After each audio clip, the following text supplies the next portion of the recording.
it's an honor to be a part of this. So thank you all so much for being here. And I just can't wait for more.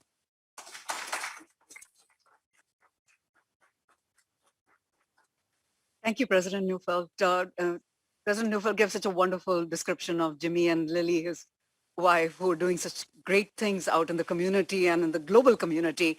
I'll just say a couple of things because I know as it gets later, people start leaving for other commitments. I just want to say that it takes a village to put this together. And I want to thank Virginia Appleton, especially. Virginia, take a bow. Yes. She stepped in this semester and she's doing this for the very first time. And she's been such a great partner in planning this program, sending the invites out, devising the invitations. And I don't know what we would do without her. Such an asset took over. Unfortunately, Virginia is going to be leaving us, following her husband to Germany. Virginia, thank you for all that you have done for us. It's been a pleasure to have you. I also want to thank Stacy Slager, who's been such a great partner and support to us at the College of Business from advancement, always liaising between us and advancement and the university. So thank you, Stacy, wherever you are.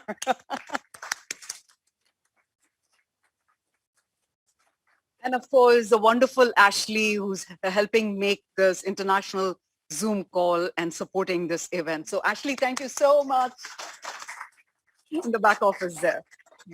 And I know you're here to hear Jimmy Thai, so I will not waste any more of your time except to share one recollection from my class. I can't even believe it's 20 years ago. Some of you young students are probably that age. But Jimmy was in my class and he was so enthusiastic, with that light on his face, is always raising his hand. And I really appreciate students who engage and interact with me because I think I learn from them and they learn hopefully something from me. And so I just turned to him and I swear this is not something I do to a student every year. I just turned to him at the end of the class and I said, Jimmy, you have so much that I think you're going to go places. Just don't forget about us. So it's come full circle. Let's welcome our speaker, Jimmy.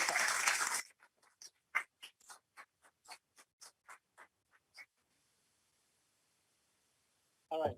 I'm very.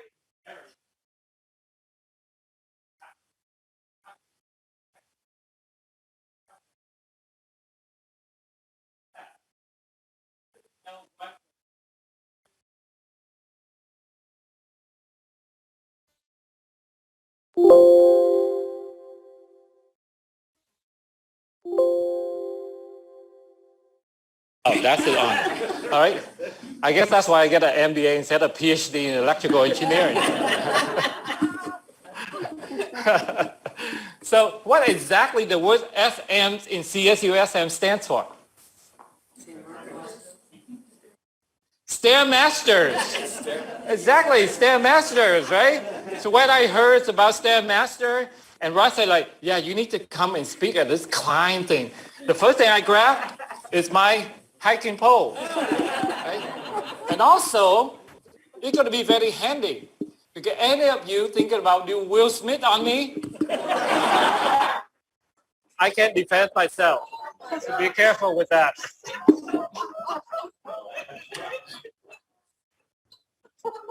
I got to get that in there, right? I cannot pass that.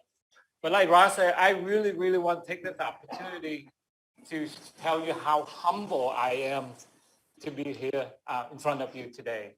And when I first came to the United States at the age of 20, and that's when I started learning English, if you ever told me that one day I would be speaking in front of all of you, a lot of people with PhDs and a lot of other 3 letters after your names, I would say, whatever, you drinking or smoking, I want some. But to me, this is what America is all about, right? This is what America is all about. And my stories, my struggle is nothing but your struggles. And I can Guarantee all of you can relate it. Here, let's take some, to raise your hand if you agree with me. How many of you in here is English is your second language? Okay, keep your hands up, keep your hands up. All right, English, your second language, good. How many of you is the first in your family to go to college? Right, keep your hands up, keep your hands up. How many of you are raised by a single mom or you are a single mom? Okay, and how many of us, beside the president here, is got to deal with COVID and maybe still dealing with COVID? Right? So you look around, the entire room's hands pretty much is up. So you can see that all the struggle that we're going to share today, it's a common struggle. So my stories are really your stories.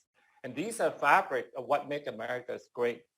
So when Raj asked me to come to this event with clients, I cannot think of anything better than let's talk about clients, right?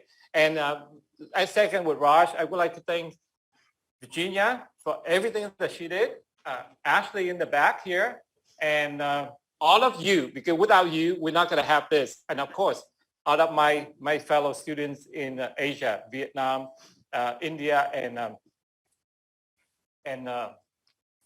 Japan, even though I know it's like 2 o'clock in Japan right now. That's all right. So I'm going to share with you a few stories, and then we're going to have opportunity to do Q&A. We got a lot of good Q&A questions in advance, and Raj and Virginia will help me. And for folks on Zoom, if you use the chat box and get the question to Virginia, then certainly we can do that. All right.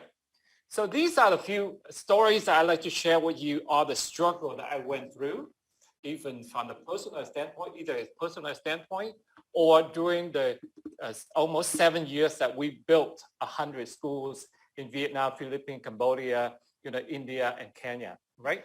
So the first letter I want everybody can see the board, right? I hope. The first letter is I'm going to share with you is, yep, that's really, when you need it, it never works. That's why I brought backup.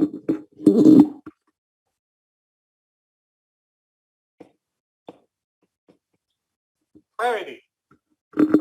So the first letter I'd like to share with you, clarity. You really need to know what exactly you want.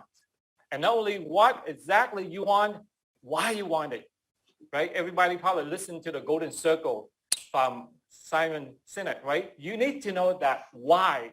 And I truly believe that knowing that why is already half of the battle. Right? I knew exactly why I want to escape Vietnam. And not 5, not 10, but 15 times before I finally make it to Thailand. I went to prison twice, and I witnessed they shot and killed my brother right in front of me. So that's why, to me, I want to be a free man. I want to learn, I want to earn, I want to speak, I want to teach. And America allowed me to do all of that, right? And that's why, that why is very important to me. Some of the questions that I got an opportunity to review with Raj and with Virginia, a lot of you ask me a lot of things, and I can see you don't know your why. And until you figure out that why, it's pretty hard for me to help you to get to where you need to go, right? And when I decided to go back to Vietnam and build school, I knew exactly why I want to do that. Because I was the kids that didn't have the opportunity to go to school. Or my wife didn't have the opportunity to go to school until like she's 10 years old when she came to this country. And knowing that why is really, really important. So the first lesson that I'd like to share with all of you, you need to know your clarity. Know that why. Okay? And when you know that, then the second is learning. And when I say learning, it's not just mainly university, but with, from working, from volunteer, and all of this. Like Raj and the president, COVID said, I came to this country and boom, I really want to go to college. I didn't know any English, so how could I go to college, right? But here's what changed my life forever. My first weekend in this country, I went to then Pick and Save. I believe now they call Big Lot, right? And this It's amazing. I got to the door. The sliding door opened. I step away. It's closed. I get close. It's open. Step away. It's closed.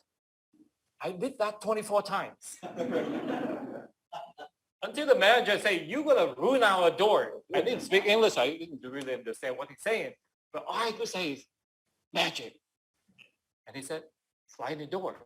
I said, "Magic." He said, "Sliding doors." And then I say, "You like it so much? Go study being an engineer." I didn't know exactly what the engineer was, but I went home and asked my brother, who was here a couple of years before I did. And he said, "Yeah, if you want to study engineering, you need to go to college." I said, "How do I go to college?" I said, "Well, go apply." That's exactly what I did the next weekend. So I went to Mesa College first. And back then, I got to use the dictionary. I still have the dictionary today. Let's see, Vietnamese, English, Vietnamese dictionary. Read the forms. I have to use the dictionary to go through the form and fill out my application. Turn it in. The admin lady said, "Go home, study English." It's all right. Next weekend, I went to City College. Fill out the application with my dictionary. Exactly the same thing, same answer. Go home, study English. The following weekend, I went to Miramar. This time I get it smarter. I learned, right? No more dictionary. I turn it in. And what does he say? You admit it. That's right. So I got to go to college, and Miramar Community College is my first gate to go to college. Yes. And I'm proud to say that after 2 years at community college, I transferred to a 4-year institution. And after 2 years after that, I'm a proud graduate from UCSD. I think I got the wrong t-shirt. My wife went to that school.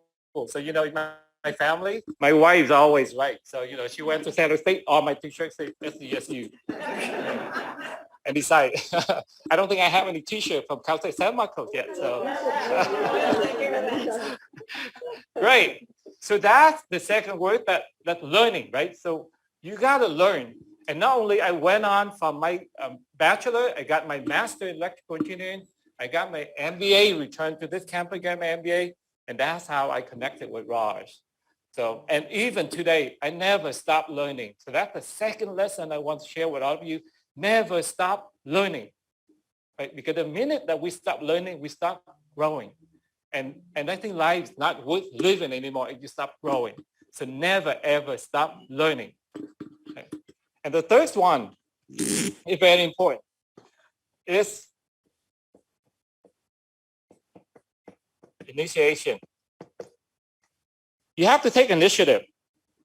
You have to turn all of this plan, vision, all of this learning, all this knowledge into action, right? And you have to turn into action. I think Tony Robbins said it best with his OPA. I know any of you know OPA from model from Tony Robbins. O stands for outcome, peace, passion, and A is action. So you have to take actions, because without action, I'm not going to get anything done, right? I can go and have all of these vision to build school. I can go learn anything I want.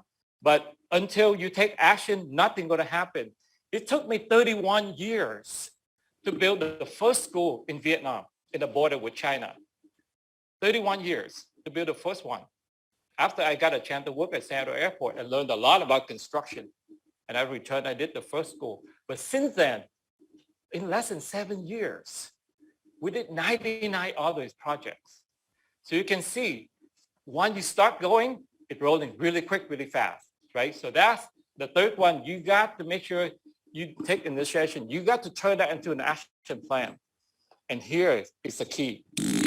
To me, this is really what us, the Thai family, and the Build School for Foundation is all about. Make a difference. You got to make a difference, because we did all of this and not just for ourselves. I mean, achieve the American dream from the financial standpoint with, the White House with the picket fences and 1.8 kids and, 2.1 cars. Those are the easy part. How can you make a difference to the world? to the people that are less fortunate than you, I think that's the hard part. And that's why I think, one, you know how you can make a difference and go after that. That's the secret of make you a better person or a better, citizen of the world. And when you try to make a difference, a lot of you ask me, how do I find the energy? How do I find the effort to do all of this besides a full-time job and raise 2 kids? Of course, co-produce with my wife's here, but it took a lot of work to do all of this, right? Relationship is hard, raise children is hard, and run the charity is hard, and try to be professional at the same time is hard. But when your goal, try to make a difference to others, everything is just like Lynn and I always say, wow, we are so blessed to get an opportunity to help others. We never feel it's work at all. Coming back here, spending months playing with Raj and Virginia. But to me, this is just a blessing. I'm such an honor. It's such a privilege for us to be here. So it never, ever seemed like work at all when you do it with your heart. But the last word I really want to share with all of you is be mindful. Yeah, mindfulness is extremely important in our belief, in our philosophy. Why is that? I don't have to say much, not just from the fall of Saigon decades ago that we came here, a couple of million Vietnamese people as refugees. Look at recently what happened in Afghanistan and with Ukraine, right? You look at that, and if you not realize how blessed we are to have a day, there's 4 or 5 million people right now that have no idea what the next day will be or where the next meal come from, or if they even have a next breath. And being mindful is extremely important. When you have that mindfulness, when you be mindful in every single moment, everything you do, it will take you go very, very far, because you treasure every minute, every moment of your day, right? Every morning when I wake up, the first thing I look in the mirror, I ask myself, how can I make a difference? How can I make this moment really mindfulness living? And to me, those are extremely, extremely important. Okay. And when you put all of this together, what do we have?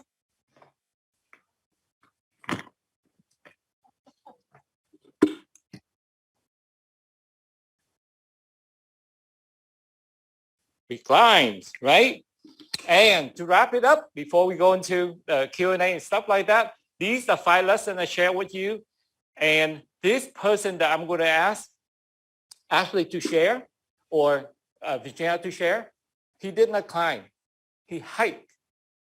He hiked 16 miles to raise over $7,000 for us to build our first school in India.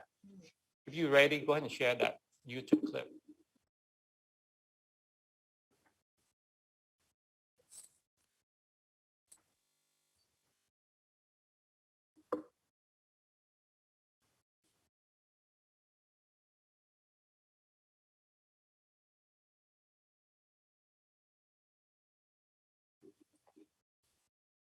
Maybe I can erase all of this so we can quiz them later.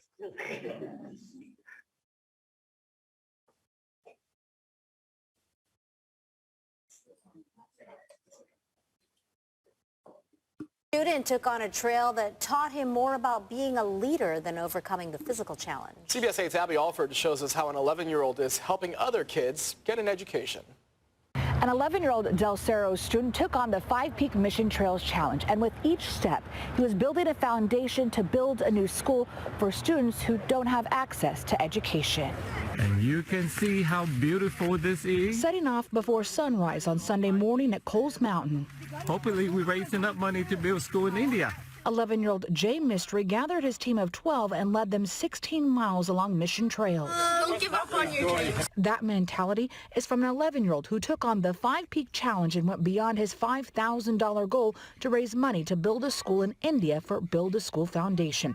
It's a nonprofit that creates educational opportunities for poor children in other countries. And I feel like everyone should have that opportunity to be able to get a good education so when they grow up they can support their family. Build a School started in 2016 by Rancho Penasquito's couple Jimmy and Lily Tai, who are refugees from Vietnam. Lily didn't learn to write her name until she's 10 years old. I didn't learn to speak English until I'm 20. The Thai say America gave them a second chance, and they want to give others the opportunities that they didn't have when they were younger. After Lily and I, get to the point that we felt that we achieved the American dream, we say, hey, how can we help other people follow our footsteps, achieve the American dream too? Since then, the nonprofit has provided the money and tools to build 97 classrooms and bridges in poverty-stricken villages of Vietnam, Cambodia, the Philippines, and other countries, as well as provide scholarships to SDSU, Cal State San Marcos, Crawford High students, and colleges in their home country. But what I'm really after is building future leaders, people that have a compassionate side and not only think about themselves, but going out and help other people that are less fortunate. With each step of kindness, the foundation is schooling a new generation of leaders like Jay Mystery. If you really want to do something, then you really just have to put your mind to it. Build a School Foundation has a goal to reach 100 schools by 2025, but they expect to do that by this summer. To learn more, go to CBS8.com, click on the Help button. Thank you, Virginia. That's wonderful. I cannot say anything better than that 2 minutes video clip that CBS News kind of just did it for us. But remember, Jay is only 11 years old, right? He only 11 years old. For 11 years old, went out there in Mission Trail. How many of you do that 5-peak Mission Trail challenge? Okay, 5-peak Mission. Yeah, we did together with Lillian's there, and we did it in a day, not overtime. So we started 6 in the morning. We didn't finish until 2 p.m. And for a 11 years old and a 9 years old, trust me, there's a lot of candies, a lot of, sugar pop to keep them going. And they are good sport. They really, really wonderful.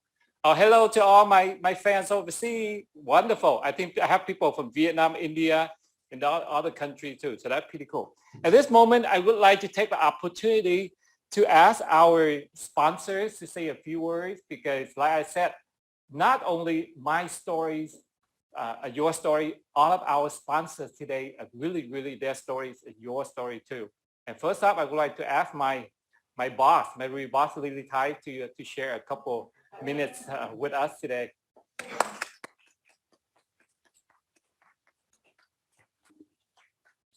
very shy, not like Jimmy.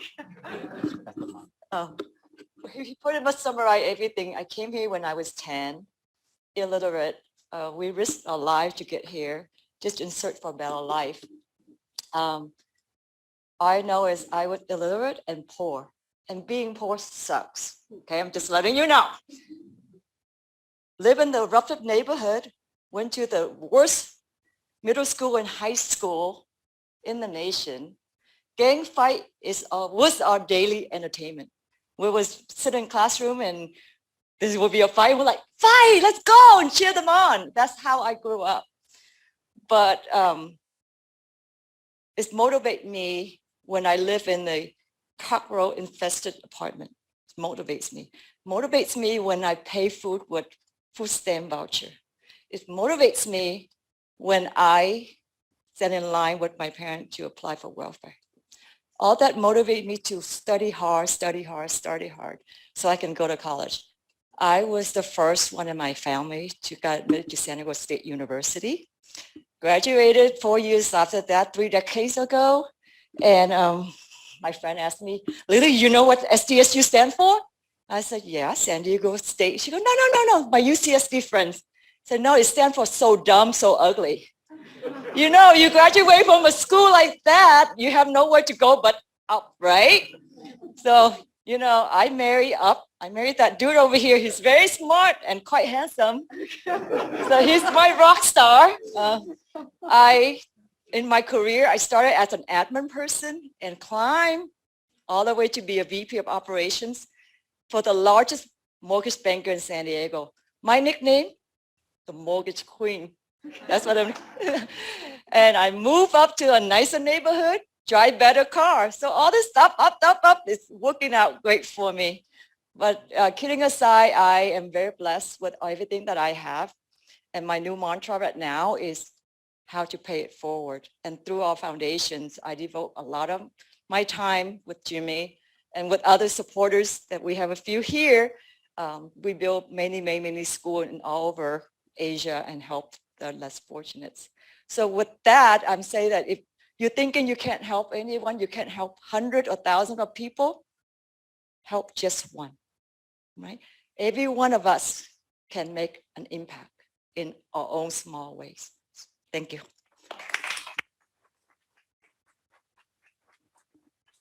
All right. Thank you, boss. That's my ride home, so I better be nice to her. Yeah. And next, our next sponsor that I'd like to introduce and share her personal story, her personal struggle with us is our Miss Mindy Foker. She is a singing realtor, right? And Century 21 multi-million-dollar producers, and she awesome. And we connected. Not on that successful level, but we do a lot of charity work together. And Mindy is my rock star. And next event, you need a singer. Both the previous speaker and this speaker are a wedding singer, so they're ready. We're all in a band together. Hi, everyone. I'm honored to be here and hearing your stories, just similar to mine. But first, I wanted to say to all the students, congratulations. You attended college. Your parents are very proud of you. So was mine. I didn't speak English until I was 18. And of course, I went to Miramar College and a similar story, you know, Mesa College, and I transferred to CSU system. I went to CSU Long Beach. And the day that I brought the degree home, my mom cried. But both of my parents have passed, so a little emotional. I'm a single mom. I have two kids. For 11 years, and my first one is 20 years old. She's a junior at University of Chicago, and she plays softball for them, and I'm so proud of her. My son is 17 years old, and he plays baseball. He attends Scripps High School. And I graduated and I was in management for 11 years. So when I became a single mom, I have the clarity, knowing what I want to do. So I changed my career to become a realtor because I have to be there for my kids, drive them to school, drop them up, pick them up, sports, drive them through sports because they love sports. And the only sport that I ever did was riding my bike. So the sport team is not for mine. And my last name is not my last name. My last name is Vươn. So, but anyway, it has been really tough. Real estate is hard. And my partner over there, Lily, we're a very good team. We work together, we support each other. I don't have a consistency of 2 weeks paychecks like most of you, or all of you come and get out of college. That's what you're gonna get, right? But because the flexibility and my kids, I put them first. I work very hard. I work 24/7, 7 days a week. I sit at the field working because I want my kids to be successful and I want them to have a better life. And I work hard to be there for them. A lot of time people say the struggle is real. The struggle is really real. And some days, I would send them off to school and go back to my desk and I would cry because it's just hard, but I keep going, never give up. And I'm just honored to be here, and I appreciate Jimmy for, when he called me, he said, hey, you want to be a sponsor, CSU, Cal State, Mr. Marcos? I said, do not call anybody. I'm the one. So I appreciate that, and I appreciate, thank you for listening to my story.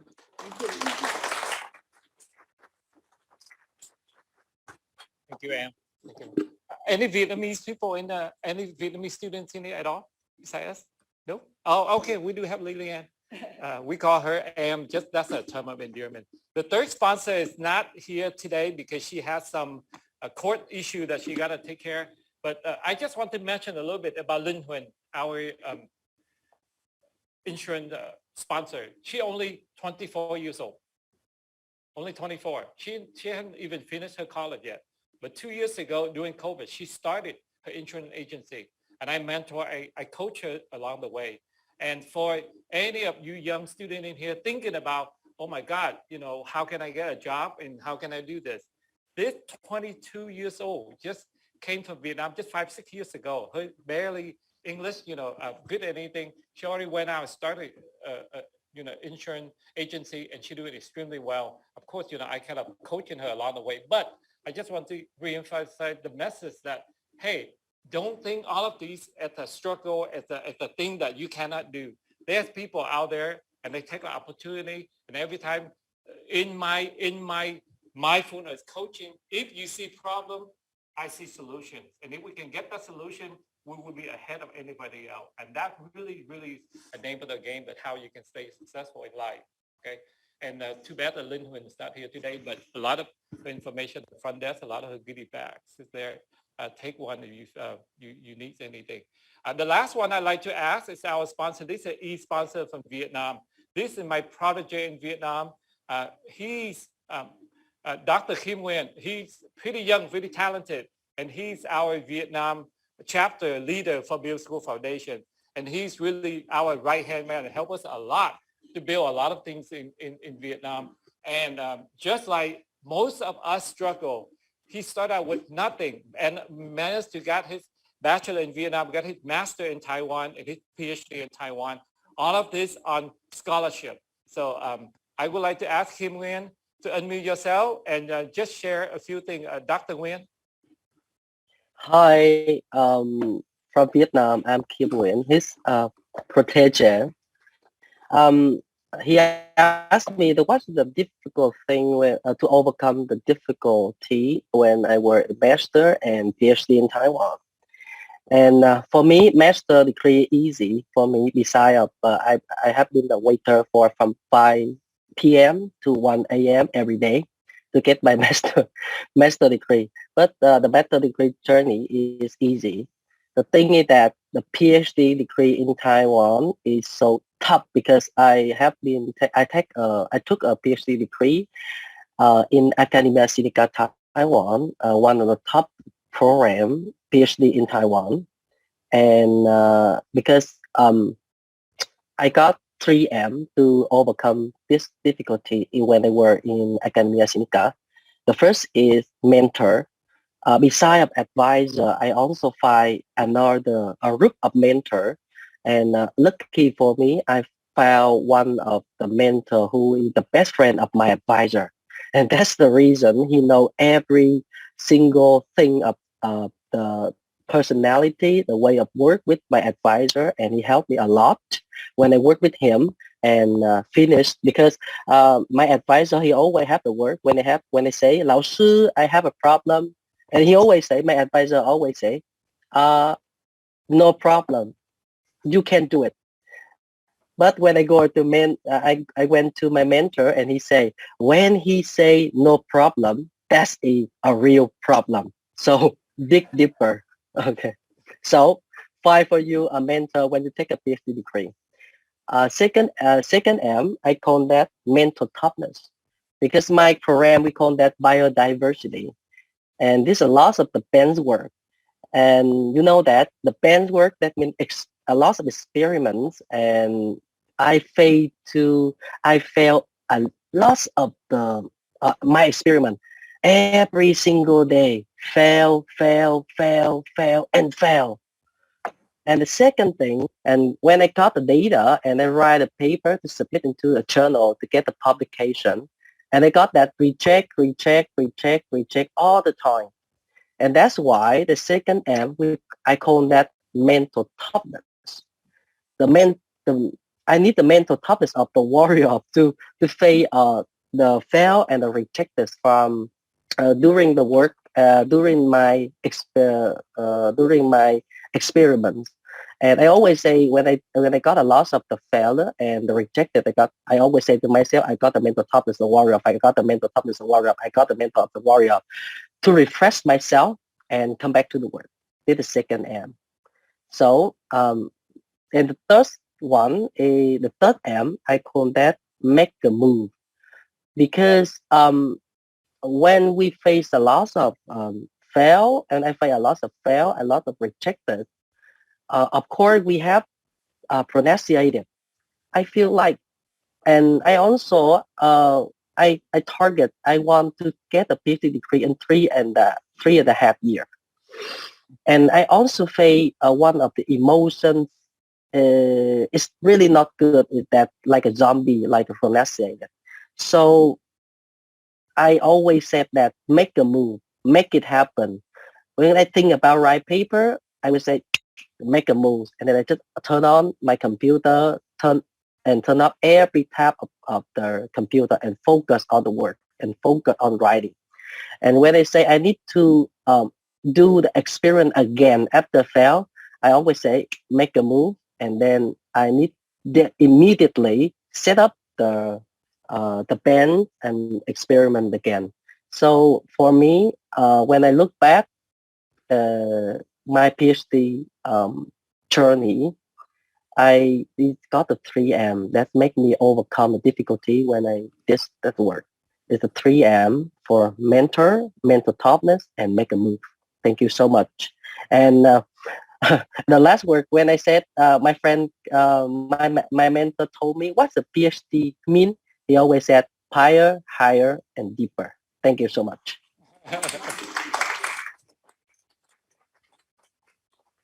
All right, thank you, Kim. And for the 37 folks on Zoom, we roll into our Q&A now. So you have questions, you can send in use the chat and send it in. And Virginia will help us read and answer those questions. And for our live audience here, Dr. Raj will help facilitate your question, and we're good to go. So maybe we'll ask people who are assembled here who just heard the talk and all those inspirational messages to raise their hands and ask questions and then go back and forth. Sure. Virginia can alert me if we have questions in chat. So maybe you take two from here and one from there. So Jimmy, you also have prizes for students, right? That's right. So if students ask questions, yes, you're going to give them a book or something. Yes, I brought 8 books that I can autograph. So make sure you ask good, intelligent question, and that's by Raj standard, not my standard. My standard, any question, a good question. And for folks, and we do have one special prize, that a $300 gift card, and one special lucky one. We'll get that, and Raj will help me select that one too. You have 1 hour lunch date with me, and I can coach you on anything that you want to do. And I will spend 1 hour and a fancy lunch, and we can chit chat and solve any problem that you have. And Jimmy is a great coach. He offered it to our in the executive chair students. And one of them was selected, the person who guessed all, remembered Jimmy's life story and guessed all the questions right. And she had a good experience with Jimmy. So I strongly encourage people to ask some good questions. So we want to encourage questions from everybody, but the prizes are only going to the students. So please raise your hand and identify yourself. I see Michael. Good morning.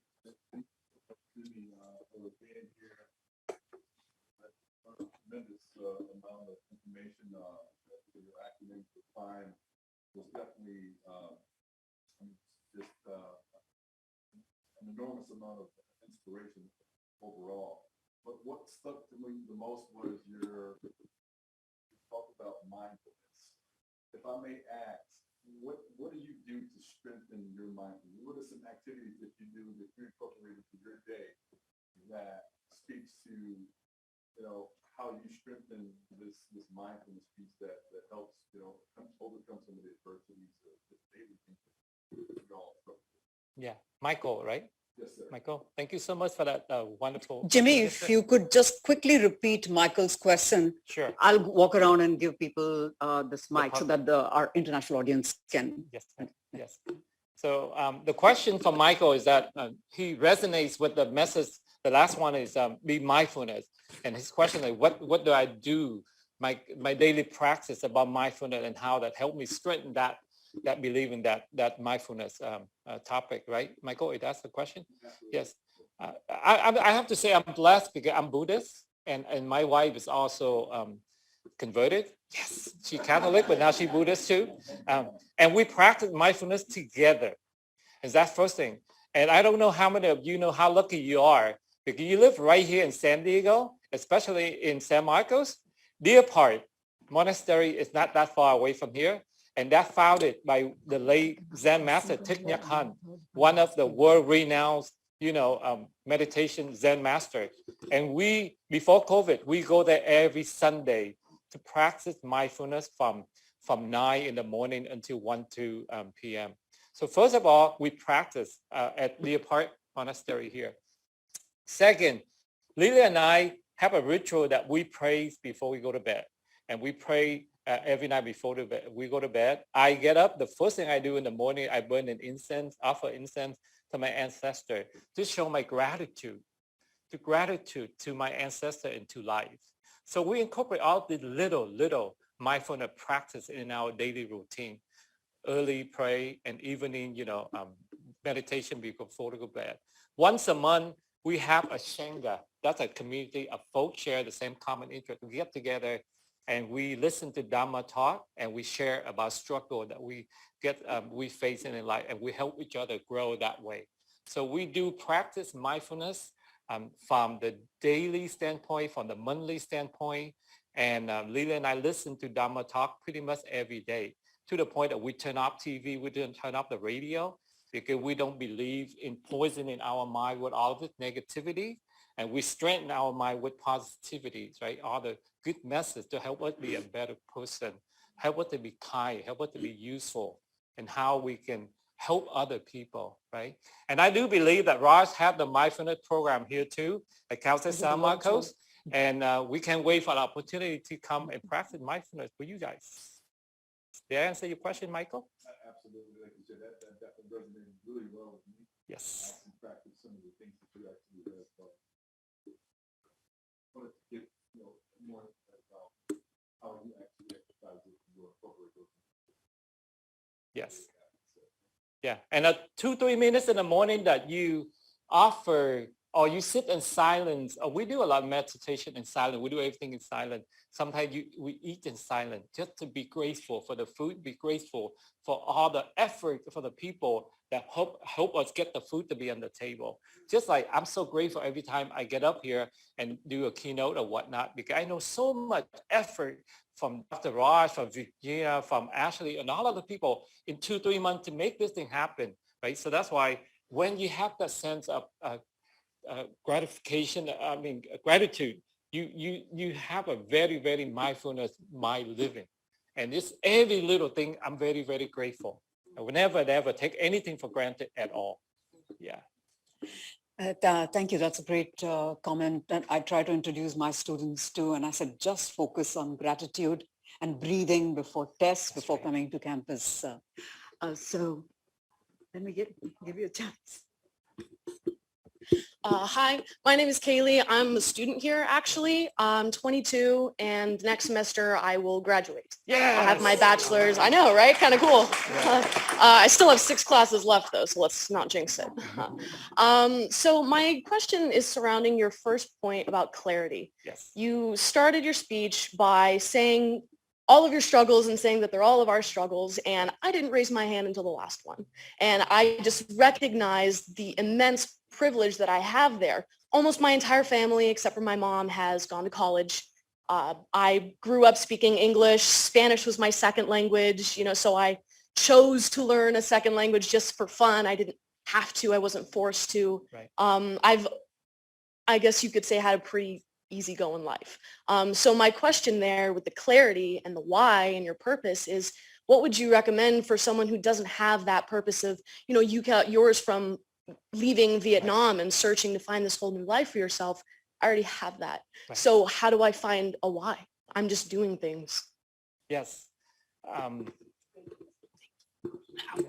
What's your name again? Kaylee. Kaylee asked about clarity. If somebody so lucky to born in America with all the privilege and stuff like that and didn't have to struggle to get to college, how can somebody like that get the clarity and find a purpose and have the vision, to serve and things like that? That's a wonderful question, because I think half of the student that I coach either at here, this campus, or as CalSec, as a UCSD or SASU, it's very similar. And the best thing we can relate it to that, Kelly, is that I have two daughters, Faye and Ashley. They're 21 and 24. Exactly the same thing, right? They're born into this privilege. So how can we help them with clarity? One thing is that Lily and I make up very clearly is that make our minds from the day one we want to raise children. We want to let them travel internationally, travel a lot. And when we travel, they not just stay in the 5-star resort or whatnot. We will pick a date that our group will go outside into the market and see how the local people live.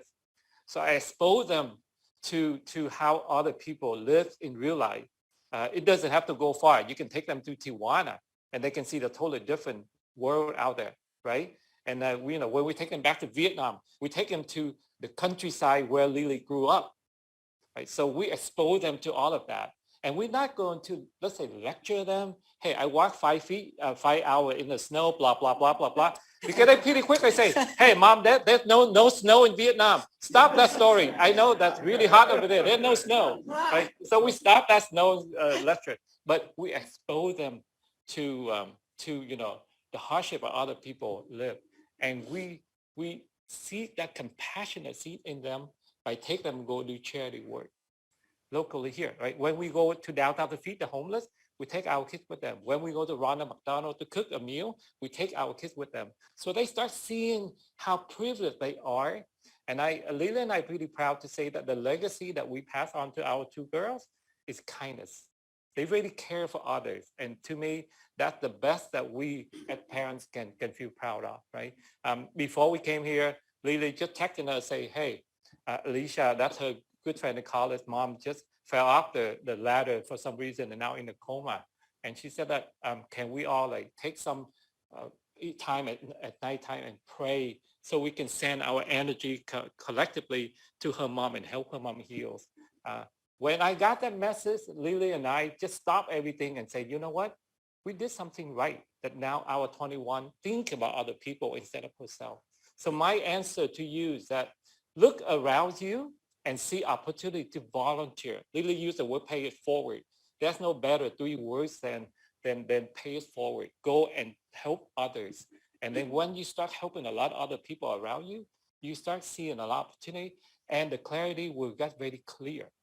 Right? Because clarity is not something, I found my purpose today.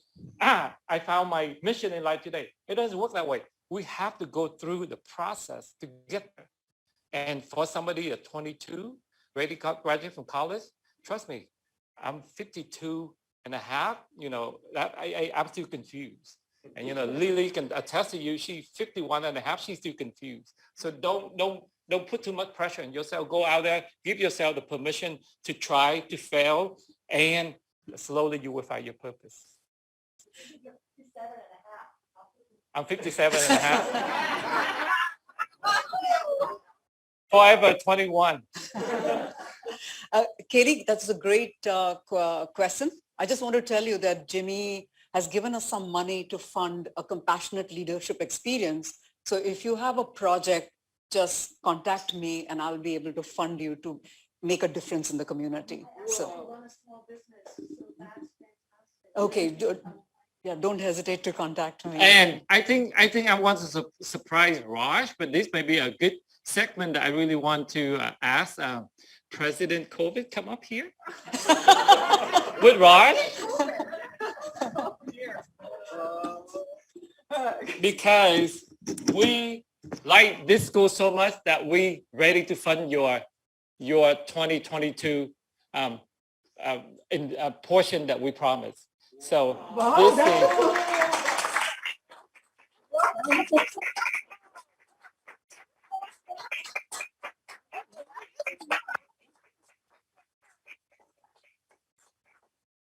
Wow, thank you so much.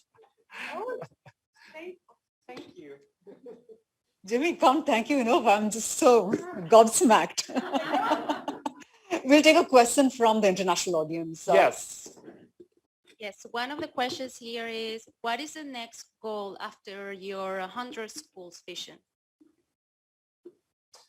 Great question.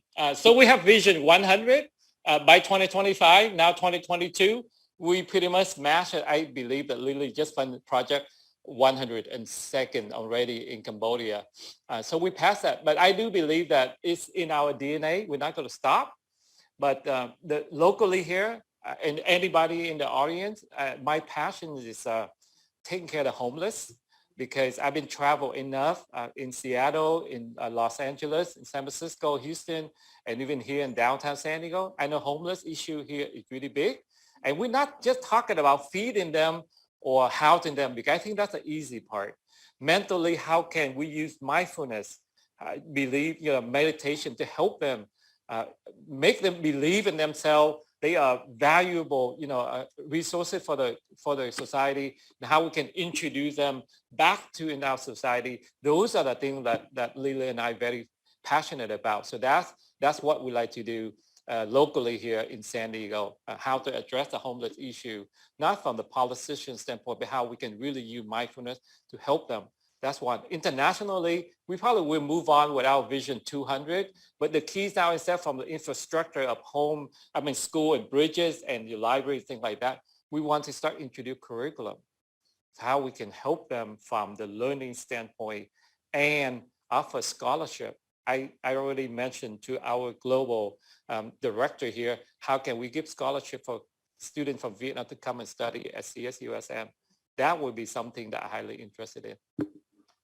Thank you, Jimmy. Let's get questions. Let me get you this. Thank you so much, Jimmy, for your presentation. I share your pain, and I think we have a lot in common. My name is Emmanuel Iyebuniwe, and I'm a professor of public health. So I came here 6 years ago to start a brand new program, the Master of Public Health program. And I've been to Vietnam twice. Yes. Yes, we took students in 2017, for international service learning from our School of Nursing, and we're there for 1 month, navigated all the way from northern Vietnam to southern Vietnam, and the students had a blast because for 2 weeks they were in Hue and Nam Dong for international service learning, interacting with students from Hue University of Pharmacy and Medicine. But the thing I really want to address is that I was sharing with folks here that I call myself the professor of COVID, because now if there's any silver lining or light at the end of the COVID-19 tunnel, is that it has shed so much light on what public health is and the need to prevent the next pandemic. But what I really want to address is something that is really dark, that I feel a pain about, and that's the upswing in the last 2 years on attacks of our Asian and Pacific Islander communities. Mm-hmm. I really want to hear your thoughts, if you can just speak as to how do you feel about it? How would you advise people? And I know you're affected because you're one of them. Right. And I feel your pain. So if you could just, shed light on that, I appreciate that. Thank you for your presentation. Thank you, Emmanuel. The question Emmanuel asked us is that as a member of the API Asian Pacific Islander community, how do we deal with the hate crime on Asian? Because a lot of people, say that, hey, COVID came from China, and we hate that COVID, and then we hate the people that potentially carry the viruses. This is my response. It doesn't matter what we do, there will be people hating us. So either I cannot control the people that might hate us, hate our family, or hate our race, or hate our heritage.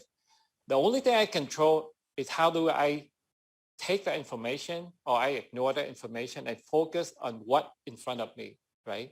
So instead of pay attention so much of all these hatreds and stuff like that, we are aware of it. I mentioned it to my girls, that be careful when we out on the street, and just be smart, be alert, maybe carry the stick so people don't go Will Smith on you.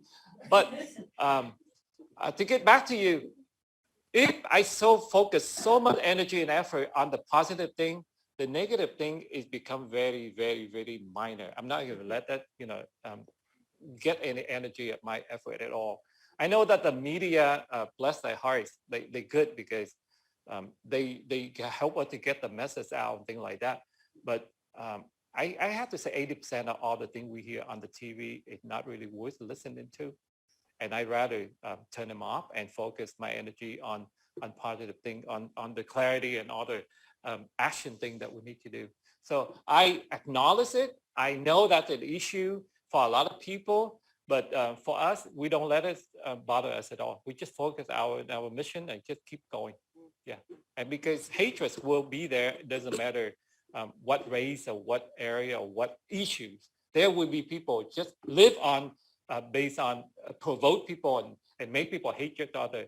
We ignore it and we don't let them become a thing that affecting our daily life, our mission. Yes. Did I answer your question? Thank you, sir. Gladys.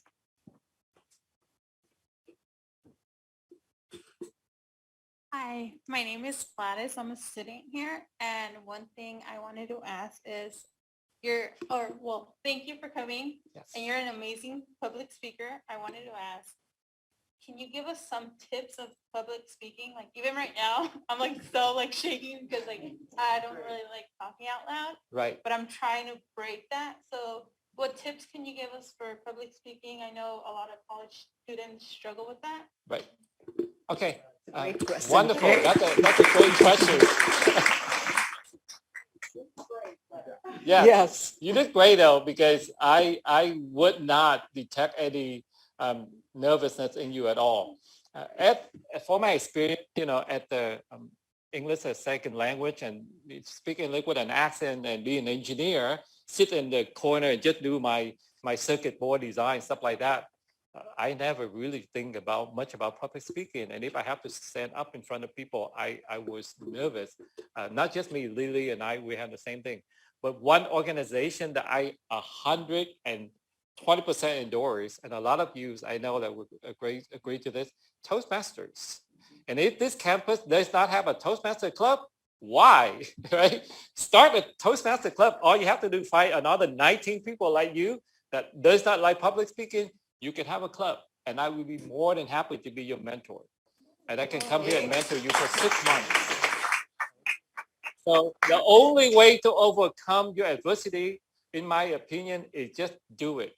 And Toastmaster is a very nurture, friendly, and very, very helpful environment. And I will make sure I sign you up. If you're interested, contact me. And I can put you in touch with District 5. That's the district that we're in. And I'd be more than happy to be your mentor. You got mentor. Yay, that's wonderful. Yes. Oh, we go online? We go online and we can back to you. Thank you. This one's not from the chat, actually. It's from me. Okay. When you were facing all the struggles, what kept you going? What made you not lose motivation? All right, that's from Virginia, right? So what motivated me, keep me going when I face struggle? And trust me, hardship and struggle and conflict is certainly a part of life. I'm not going to share with you how many times Lily and I just ready to strangle each other. But that's just, first of all, I mentioned at the beginning, when I lost my brother, he's only 2 years older than me, and he called the Pacific Ocean, at the bottom of the Pacific Ocean, that's his permanent life. I always flash back to that moment, okay? When people say that, hey, I would die for this, he did. It's not just an expression. Somebody dies for the freedom that I enjoy, right? So how can I say my struggle is something that allow me to quit, right? It doesn't matter in marriage or raising a child or running a charity. I cannot. I don't have that luxury.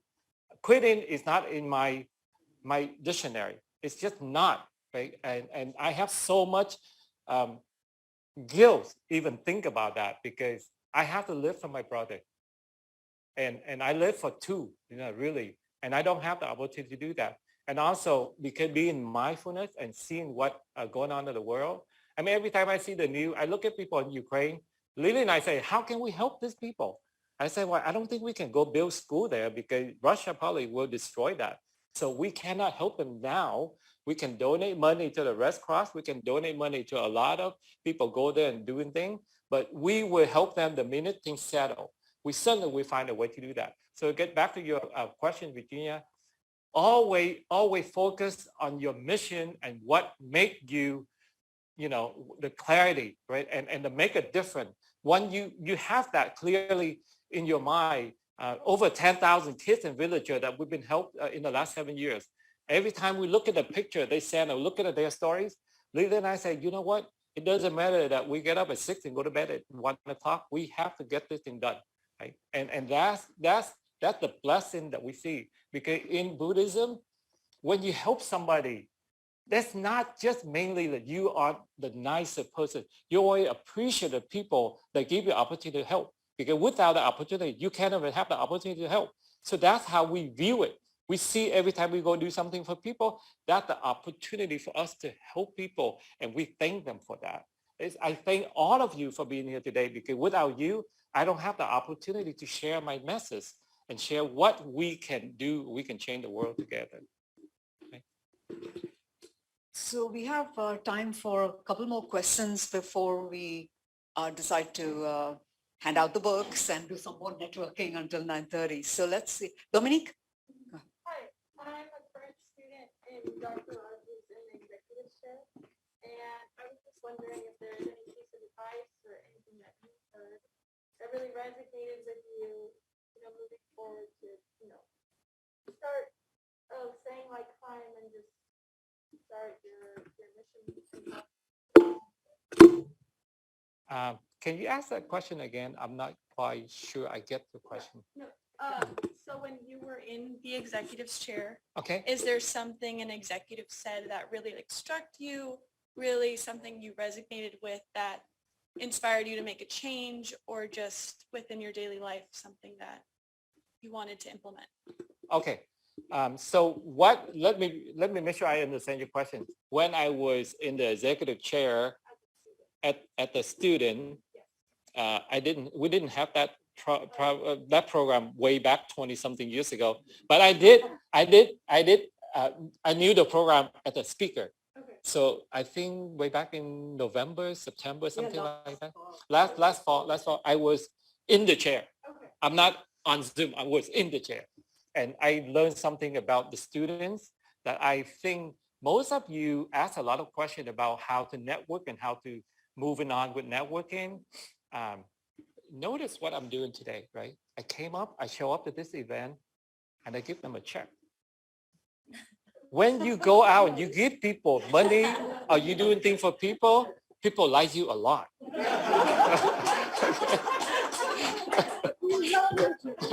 Yes, yeah. So, and I say that with a tongue in cheek, but I'm serious, because when you're a student, you say, I don't have money to give.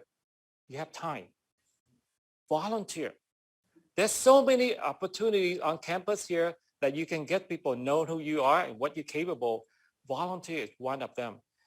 You have to give before you can get.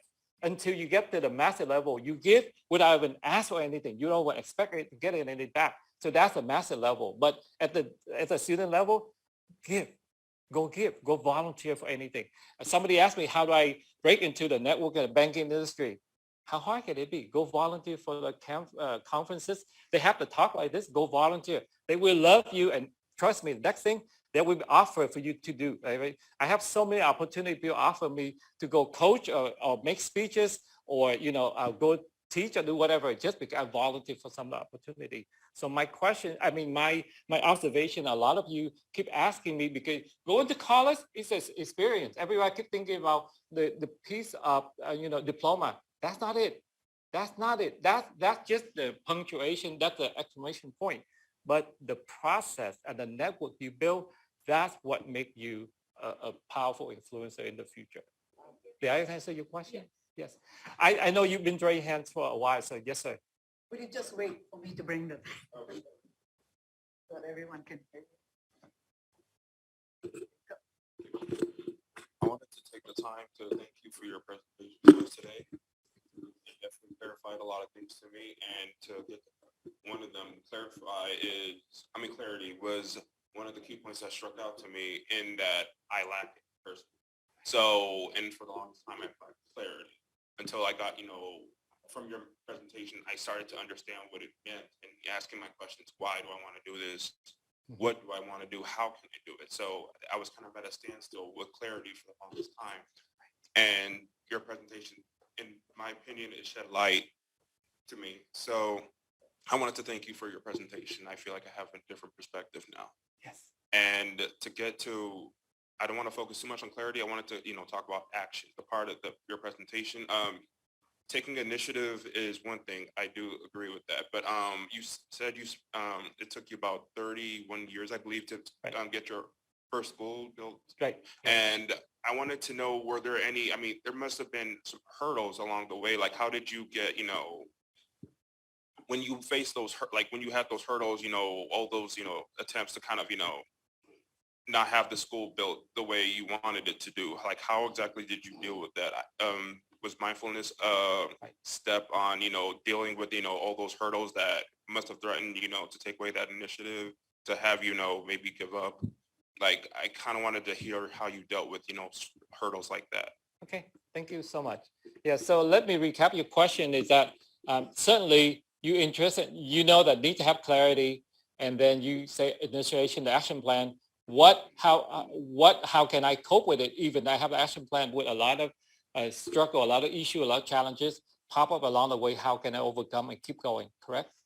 Okay, that's a great question, because yes, it's easy to say that we built 100 schools in the last 7 years or whatnot, but Lila and I many times say maybe we should fold this charity because it's too much work and it doesn't work, right? So there's so many times that we have that second thought, and trust us, your shoulders always have an angel and a demon. So the demon's always there and keep telling you, otherwise. But what I really want to share with you is that beside the clarity and keep you going, you need to have a support network to help you when you are down. So when I really down, Lily's there to motivate me and keep me go back up. And if I was down, she was down, I help her. It's so many times that we got people just took our money and didn't build anything. And then Lily and I say, you know what, we need to put our own money in because this is foundation money. We can't afford to get donation with people and not deliver anything. And we did that, right? We did that. Sometimes we have to do that to save the foundation, expand from we try to keep it below 2%. So we have to make sure that we don't have the admin cost over 2% of our foundation. So those are the things that you have to willing to do. But again, recognize your purpose, your clarity, then that will help you overcome the struggle and anticipate them too. I know it will be there when you plan out your action plan. Another good question that she asked, and I think that when we are a student, we learn project management, we build a perfect plan. And nothing in life is perfect. I have not met a project manager that didn't come to me and say, boss, I need more money, I need more time, I need more resource. So that's why when I review project plan, the first thing I look at is that do you build slack into it? Do you have reserve, right? So those are the things that we as seasonal project managers, we know that. So you need to have that. So in your action plan, give yourself some time or some resource, some activity to recover. And the best thing I can advise you, go find a mentor that can help you through this. And when you hit the wall, pick up the phone, okay, or ask somebody to go to lunch. I got free lunch all the time because people say, hey, Jimmy, free to go lunch? Sure, you buy, I fly, no problem. Okay, but get to know people, invest in relationship, and have this support network when you need help. I need help with leadership. Who am I going to call? Dr. Raj. Hey, Raj, I have this thing. Can I bounce it back of you and think if this work or not? Because everything that we try to do, somebody else already solved it in this world pretty much. So, why reinvent the wheel? Go tap that support. And you build that support network, then every time you're down, there will be people help you bring you back up because you will get knocked out. I can guarantee you that. You will get knocked out. The higher you climb, the further you fall. But you need that support network to bring you back up. Did I answer your question? Thank you. Maybe the last question, Raj, or? You want to, okay, let's let a question. Hear me, but thank you so much for being here, Jimmy. Through my leadership journey over the course of 30 years here in San Diego, working for a couple different banks in town, the one thing that's resonated with me and stuck out is that you don't need to be the boss to be the leader.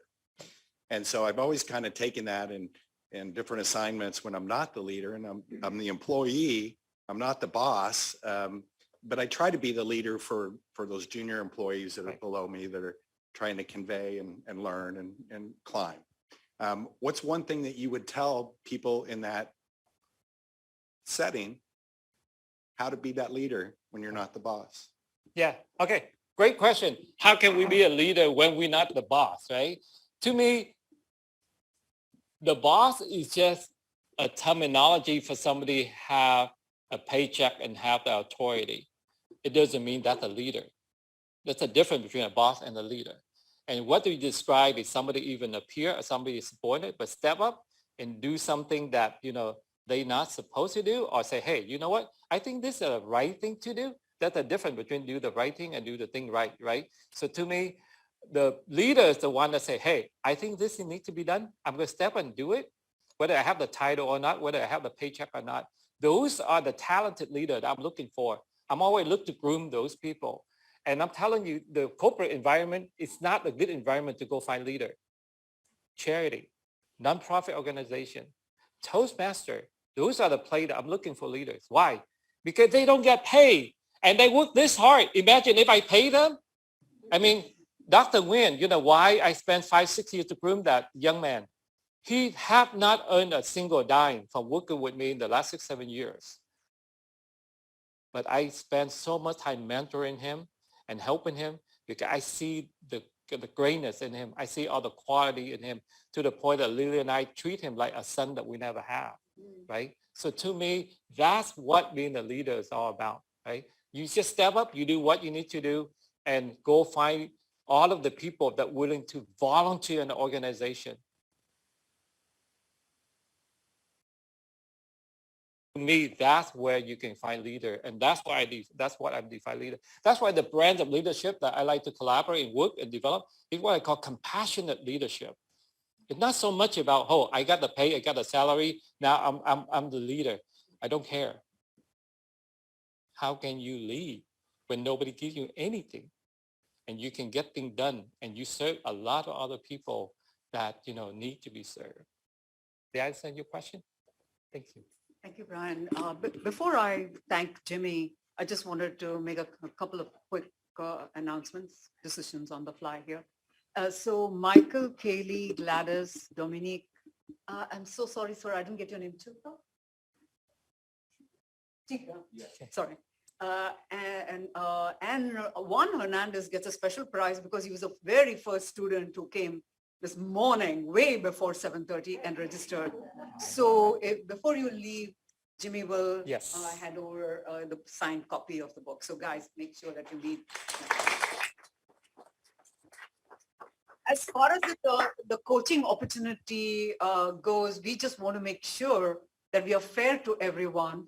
And so all the students who have attended will just put their names in a draw, pull the draw out, and then we'll communicate to you who won it. So all the students who attended, we're just going to make sure that we randomly have a drawing and we'll communicate that with you. So you all get a special coaching opportunity with Jimmy. So Jimmy, this has been one of the most inspiring client events that we've had. And you have a very rapt audience here who's asked great questions. So from the bottom of my heart, let me give you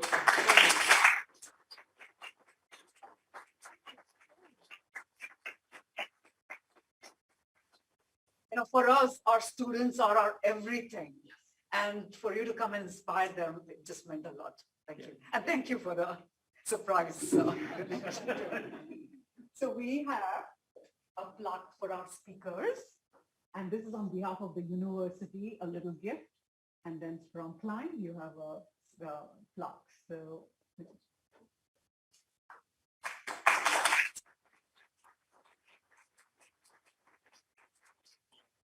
you everyone for coming and supporting us. And thank you so much for all your individual stories and for supporting this event.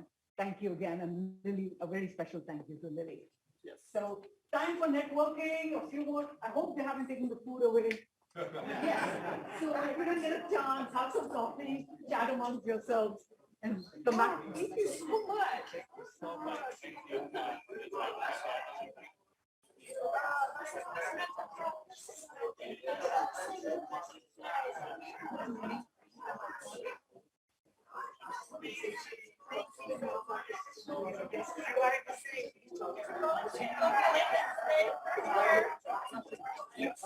I'm happy to even take him on a campus tour or something.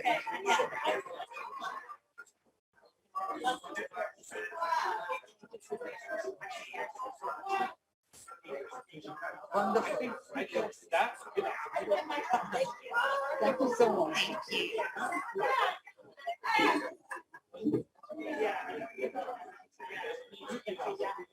Because our donors are not okay, good.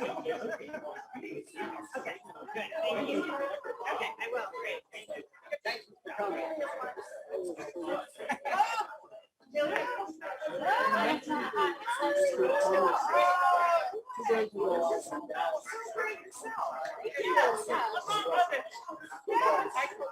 Oh my goodness.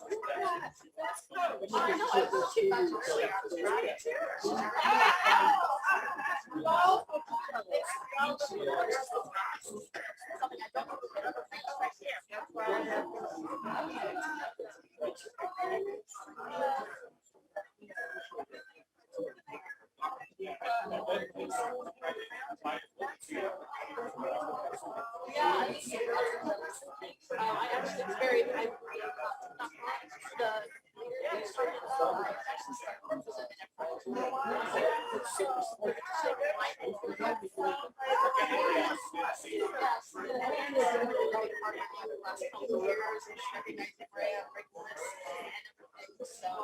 this is that's why I